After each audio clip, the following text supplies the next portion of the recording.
This was locker room talk. Hey, that's that locker room. Ladies and gentlemen, what's going on? Welcome to Don't Call It Locker Room Talk, our Monday night live. Every Monday, 9 p.m. I'm your boy, Walls P. And of course, I got my host with me, June. What up, though? Chilling, my boy. What's good with you? I'm maintaining. Another day, another dollar. But hey, I'm glad the Lord woke me up to see another day, brother. Yes, sir. Yes. So, what we got on deck today, brother? What we got on deck? Oh, we got to talk about some of this news. Josh Giddey. I know you heard about him. Of course. Now,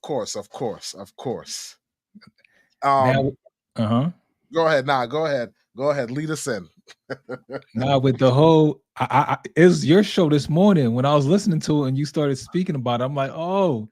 So I started doing a little research and then I found out what happened. And it was like, I'd love to know what you think, because I think I feel different from most people, to be honest. See, and explain the situation too. Okay. What, with Josh Giddey? Yeah, because some people won't know.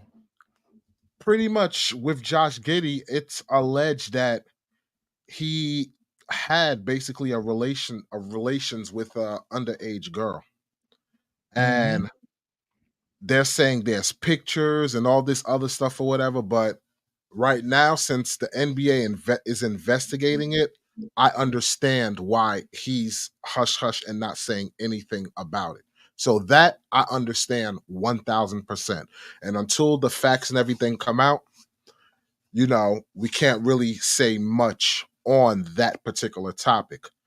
The problem that I have with the Josh Giddey thing is that Malika Andrews is known for, her investigation. What is it? Her reporting what? Her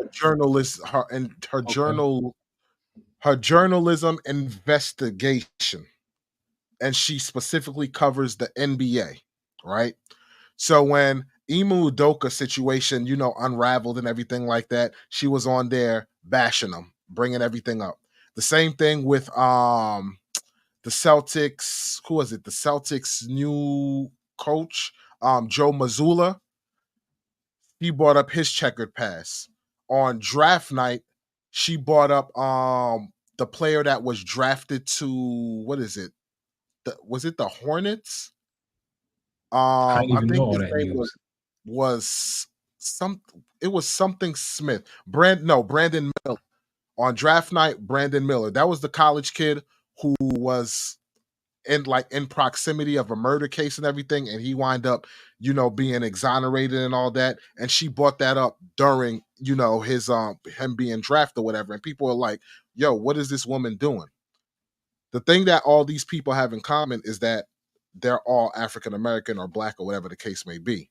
So what I want to know, or what I want to see, is her come with the same energy to investigate on this dude. So I want her to investigate on Josh Giddey and have the same energy. Because to me, I don't see that's not right. It seems like you're targeting a certain demographic. I could be wrong, but that's what it seems like to me. So but that's why they use her for, though. I believe that's her purpose, is this way we can trash them without looking like we're the ones trashing them. That's definitely what she's there for. But do you think it's them actually doing it, or she's doing it upon her own will? Because she went on ESPN on First Take, and when Stephen A. Smith was like, yo, the Celtics should keep this in-house, they shouldn't put Ime Udoka on there, and since they put it on Front Street, they're going to want to know who the woman was. And she was basically jumping down this guy's throat, getting at him. You see what I'm saying? And Stephen A. was like, hold up, pump your brakes, and had to, kind of put her in her place or whatever. So that's what I'm saying. You think it's that, like, you think it's ESPN? But I think that's what they like. I think that's what they like about her, though, because she will do that. Because she jumped on Perkins also. Like, she just jumped on him. It's like, they like right. that she do that. I forgot about that. You're right, yo.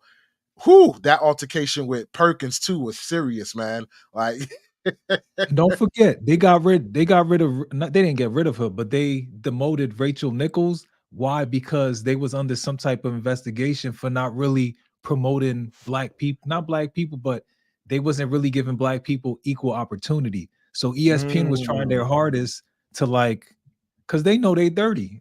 Well, I don't want to say they're dirty, but they were alleged for, for doing shady stuff. yeah, got you. Got you. Hey, I just want her to have the same energy. We're gonna see how this Josh Giddey case unravel, and yeah, until then, it's not much more that we could report on it, but we're definitely gonna keep a close eye on this, and we're gonna see if she's gonna have the same energy for Josh Giddey going forward. So let's switch gears, brother. Next topic of the day. Uh, Michigan versus the world over Spygate. Now, I know you was definitely checking out the comment section. So, what made this subject what made this topic become a subject matter? That's my yo, question to you, brother. people had serious issues with us just for responding to a commenter, where the Okay. commenter is the one that said what he said, and it was like, oh, this is interesting. I think this would be something to talk about because people would, it would Yeah. cause conversations. And you have commenters now saying like we're wrong for talking about it. It's terrible journalism. Like we're responding to commenters, and it's like there was something you made mention of that they hated, where I you think I know where mentioned you're going. the Penn State's sex scandal. I Yes. understood what you were saying. I didn't think you were saying it's apples to apples, but they're making it seem like it was that. Like you were trying to compare the two and make it seem like they were on equal ground. Do Yeah. you want to elaborate on what you were saying?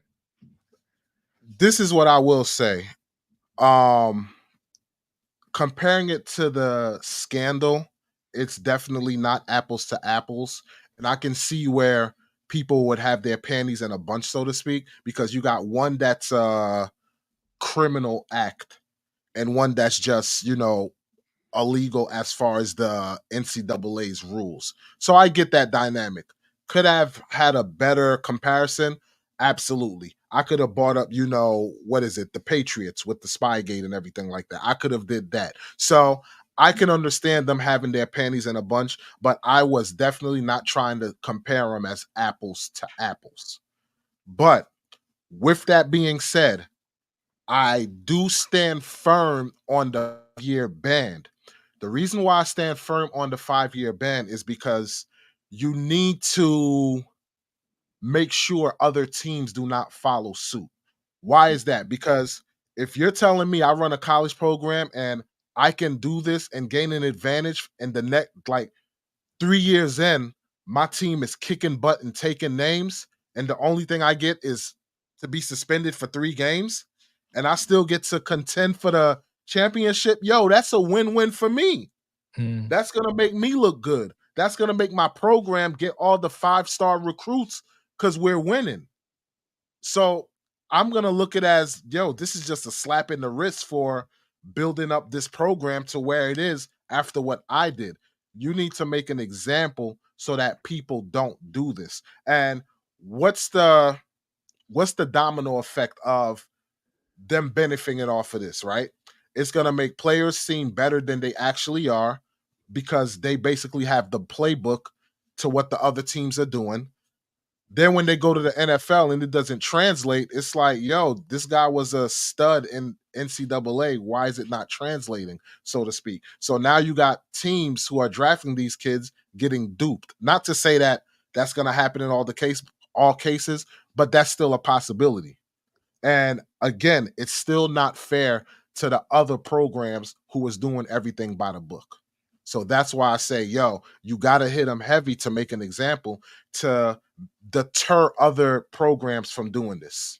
But what do What's your you thoughts? say? But what do you say about the other teams that are allegedly cheating? Because from what people are saying, everyone is really doing that. So it's not like Michigan's doing anything special. That's all alleged. Do they have evidence that they're cheating? I You can mean, give me alleged all. Hey, if there's no evidence and it's like, well, everybody's doing it, okay, prove it to me that everybody's doing it. If you got no proof, then what are we doing here? That doesn't hold weight in the court of law. Yeah, I saw him going there. Okay, you got your camera phone. Do you have a picture? No. A video? No. But I saw him. Yeah, we're not gonna take your word for it. We need some concrete proof. I dig You it. feel me? So that's why I stand on that. Alleged, I get it, but give me concrete proof. I like that. All right. Switching gears to the next topic. Oh my gosh, the Bills versus the Eagles. What a phenomenal game that was yesterday. But during the game, we saw a fan heckling players. Now, let me walk that back. I don't know if the players walked up to the fan on their own or the fan was heckling the players, Good point. but what we saw was the players walked to the side, walked to the audience where the audience was, the fans were, got into an altercation with the fan, and one of the players pushed the fan. If you didn't see that clip, ladies and gentlemen, here's that clip.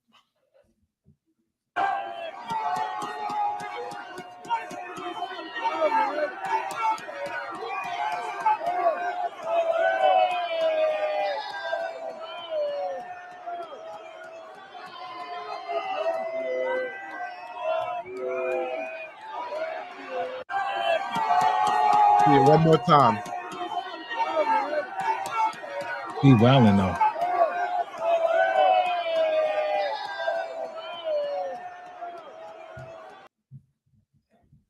All right. So, with what we've seen for that video, what is your take on the matter? Who do you think was in the wrong? Like, what is your take on it? See, I always hear Eagle fans are the worst. Like they're Okay. even talked about being worse than Raider fans. Mhm. So I understand they make you feel, they make you angry. I get it. But as a player, you just cannot put your hand on someone who paid their money to go see you play. Like that's their job. As a fan, I'm Mhm. trying to excite something out of you so you can play at your worst. So if the fan was heckling them or whatever, I feel like the fan is in the right to do that. Even if the fan called them whatever, said your mother this, your daughter this, you need to just block it off. Like you can't go put your hands on someone. This person is now going to make money off of you because there's going to be lawyers reaching out to them like, oh, I'll take your case. I'll take your case. Just give me a certain percentage. Mhm. And they're going to run that person to court all day. And that person's going to feel like, you know what? Let me just pay this person off so they can leave me alone. Like, why was it worth that? Like, why would you be willing to give somebody who didn't even work for that money? Why would you be willing to do that? To me, that don't make sense. And I feel like he lost his cool. And it's like, come on, just because Josh Allen is your quarterback, you getting mad like that? So it don't make Let, sense to let, me. let me ask you this, because at the end of the day, we're all human, right? Okay. Um, as a fan, since you paid your ticket, does that give you a right to talk to anybody however you want? If I'm Does allowed that to, make yes. sense? If I'm allowed to, yes. Okay. I wouldn't do it, but I think Now, if I'm allowed to, yes. on top of that, when the players came up to him to confront him, Okay. wasn't he all in the player's face, having his hands like basically invading their private space? That's Wasn't not he where the play. all? That's not an area for the players. That's my area. So if you're walking up to me, I have the right to yo, what you But doing? Like I got the right to yeah, say whatever I want. but the players were standing like right there.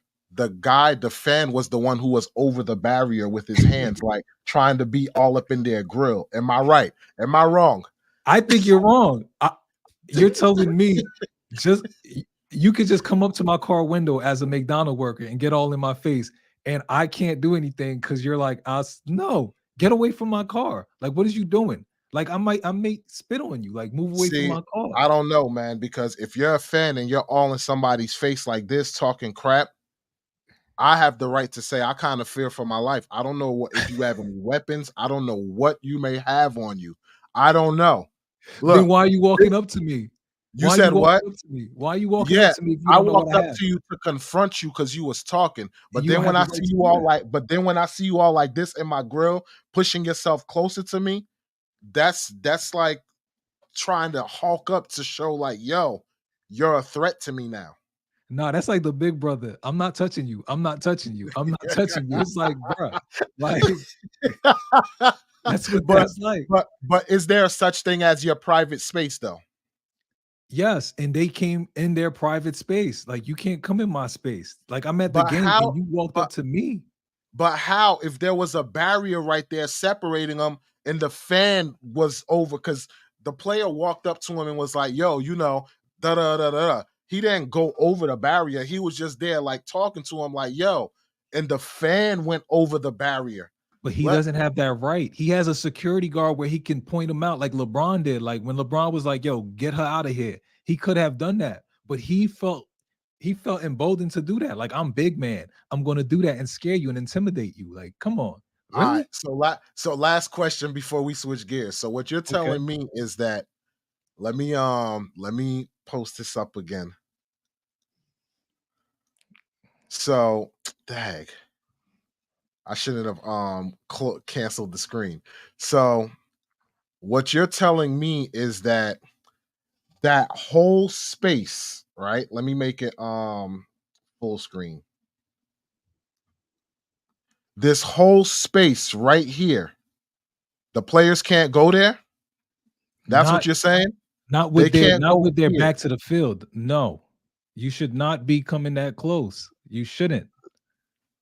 But is there a rule saying they're not allowed to be over here? I'm pretty sure there is. They can't engage with the fans, and they just went and engaged. So what about when players score touchdowns and stuff and they go jump into the crowd and stuff? Isn't that engaging? That's completely different. That's in the end zone, but that's not on the sideline. That's in the end zone. That's different. Right, I got you. All right. Look. Yes, they can get maybe a lawsuit can be in the works, but I believe they could say, yo, I felt threatened as a means to to kind of get over it. I don't know. You may be right, but look, I'm just because I don't believe that fans just because they pay the ticket have the license to say whatever, do whatever to players. That's why that in basketball, that one guy who was giving Westbrook the finger and all of this disrespectful, he got ejected and got banned for life from Clippers games or whatever. So I don't agree with the fans having a license to say whatever to players, and it's all good. But wait, let me ask you just real fast. But you think if a person said something, the player have a right to put their hands on the fan? No, I don't feel they have a right. But the minute the guy was all bulking up and let me take this down. So the 300-pound went over the back.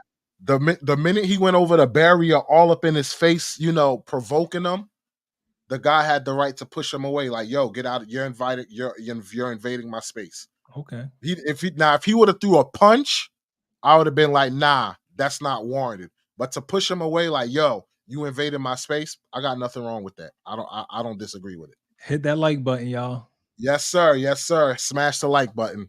All right. Okay. So we're gonna switch gears to something that Alex Smith said in response to what Tom Brady said on the Stephen A. Smith show. Do you have that clip available? Well, I couldn't get it. You said what? I got you. No, I got you. I'm gonna play the clip of what Tom Brady had said.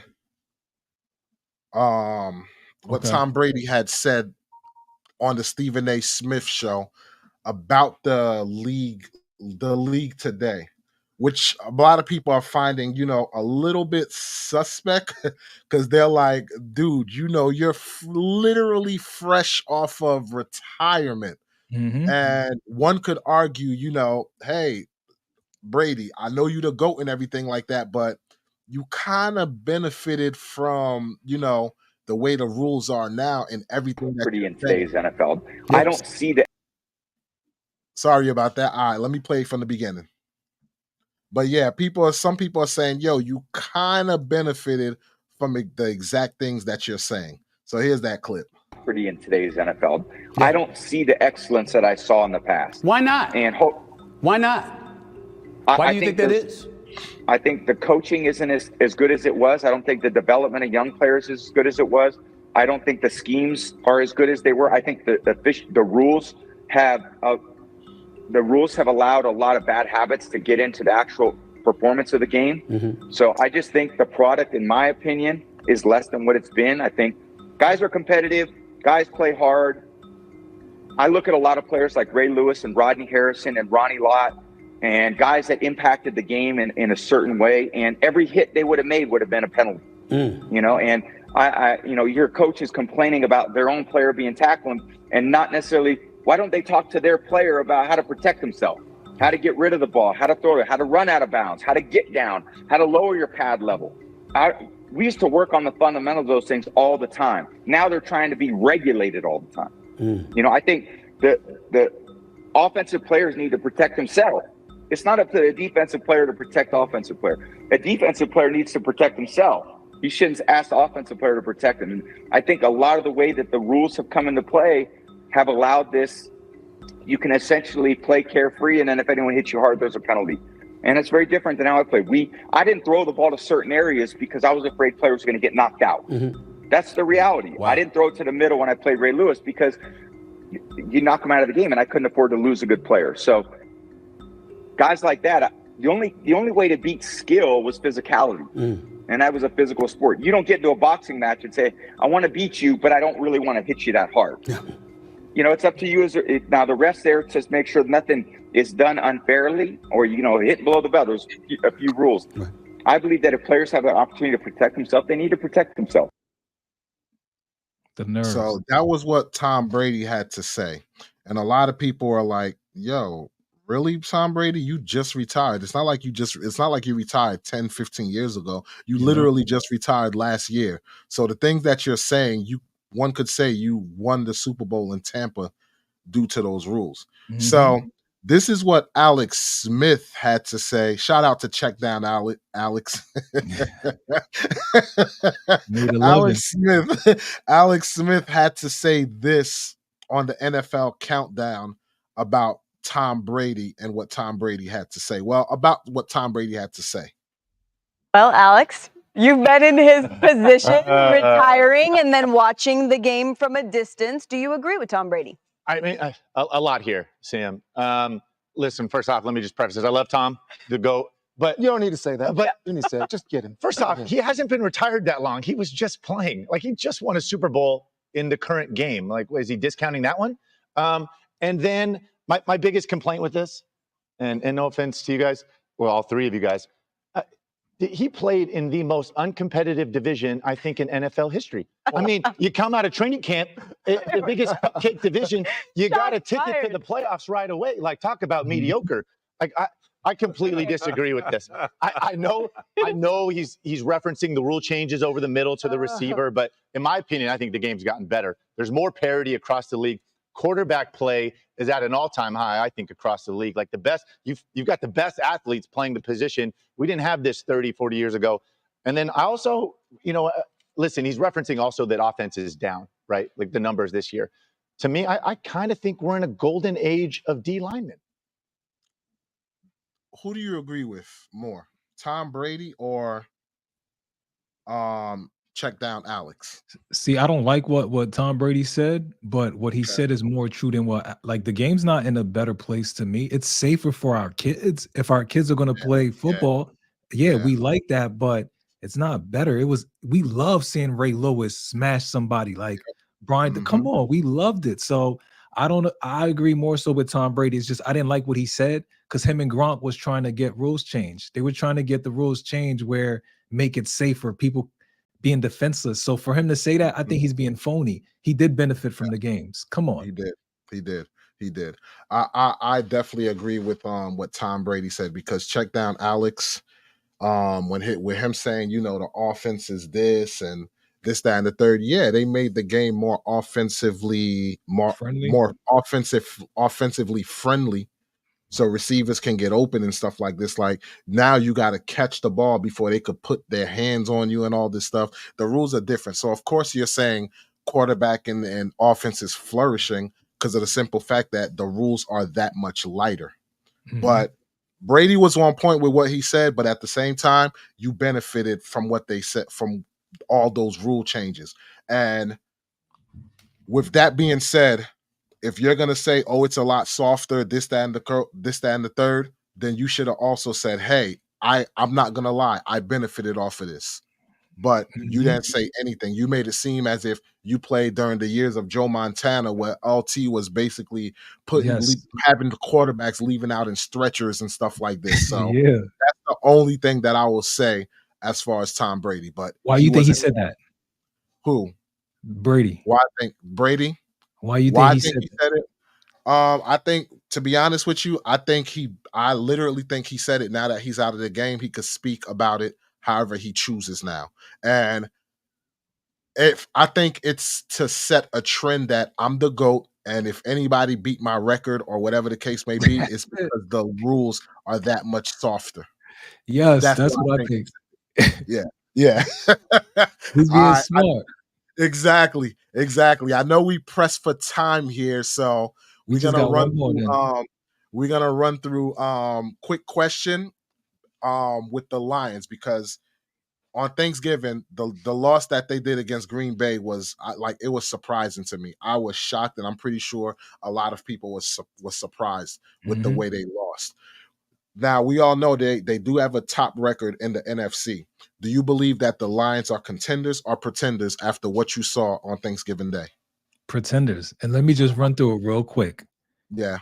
KC had no Kelsey. Seattle, come on. He lost to Geno Smith. Atlanta, no disrespect to Desmond Ridder, but he had 7 touchdowns and 8 interceptions his whole career this year.